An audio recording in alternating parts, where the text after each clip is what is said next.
in history and geography to learn about the Jewish people, that these are all ways in which we teach our children about Judaism that only work because of their general education and that complement those skills. So the education system is complementary to the general education system. We even teach our Hebrew schools in buildings that look like general schools. They have classrooms, they have grades, they have textbooks, they have homework. It's a very different style from the style of Jewish education that children got when they didn't have this kind of general education. The way that you're explaining human capital as a change in efficiency and production, capabilities in production, is there any aspect of changing, I guess, a person's utility function? If you often think of religious education as you explain to a person why they want the religious experience. That wouldn't... Well, as economists, we can recognize that people's utility functions change, but we don't usually study that. What we are asking the question is, holding constant the utility function, what changes can we expect to see that are induced by changes in prices and incomes? We're not saying that's the whole story of everything that happens, but what we're looking at is how prices and incomes affect behavior. And but preferences are pretty basic. And you can teach people new ideas that are transformative. And transformative usually means it changes your utility function. But that just doesn't happen to be what we're talking about. Okay. Now, the other way we can, another thing in terms of strategies for complementarity between general and religion, Judaism, human capital.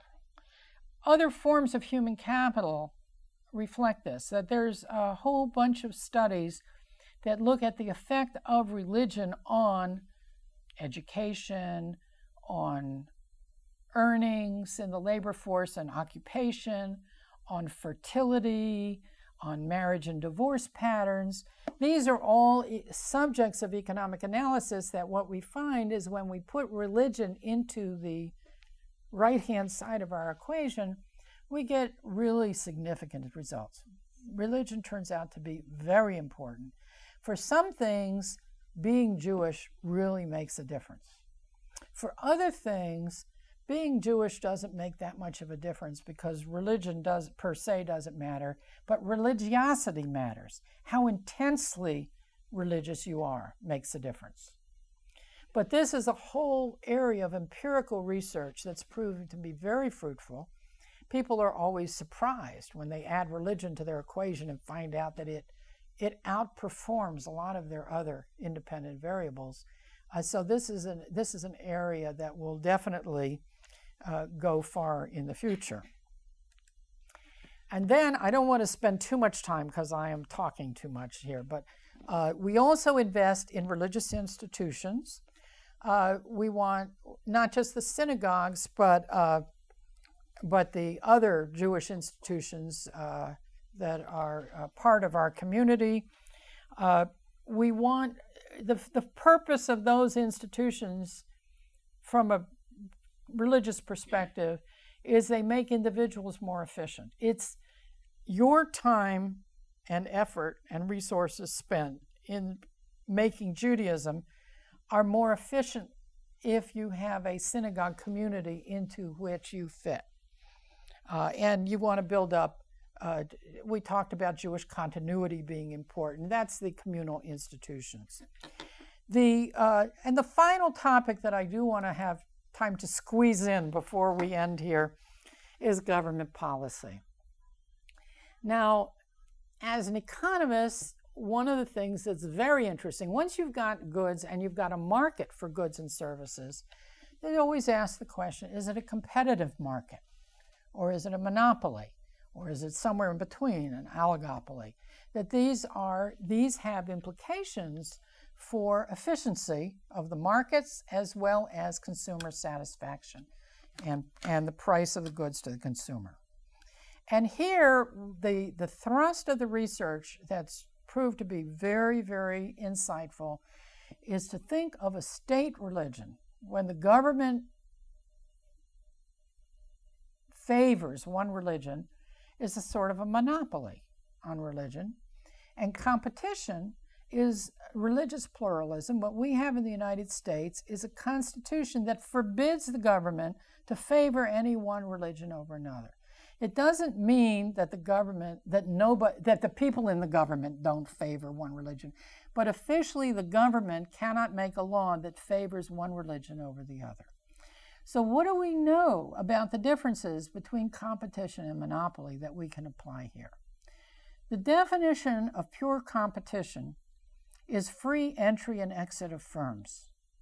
New firms can always start up, and they either make it or they don't make it on their merits. Right? And if a firm doesn't make it, it fails. Right? So you have free entry and exit. The United States is a country of religious pluralism in which there have been a lot of new religions since the founding of the country. Most of them fail. Most of the ones that don't fail remain very small and insignificant. Some of them have really grown to be very big. Like the American religions, like the Mormons and the Christian Scientists, those are all 19th century religions. The religions that fail you've probably never heard of. Other religions like the Methodists and the Baptists and the Quakers, they were dissenting religions that came to the United States because it was the only place they could practice their religion, and they grew from small dissenting sects into major religions in the United States. So that's what we know about competition compared to monopoly is that the consumer gets the product at a lower price and the equilibrium quantity demanded is higher. And why does the consumer get the lower price and demand more? Well, because religions have to compete with each other. There's the marketplace of ideas in which they have to compete for congregants that want to believe what the congregants will believe. And there's the marketplace, the clergy have to compete for congregations. Congregations compete for clergy. That keeps the price of clergy relatively low at a competitive level.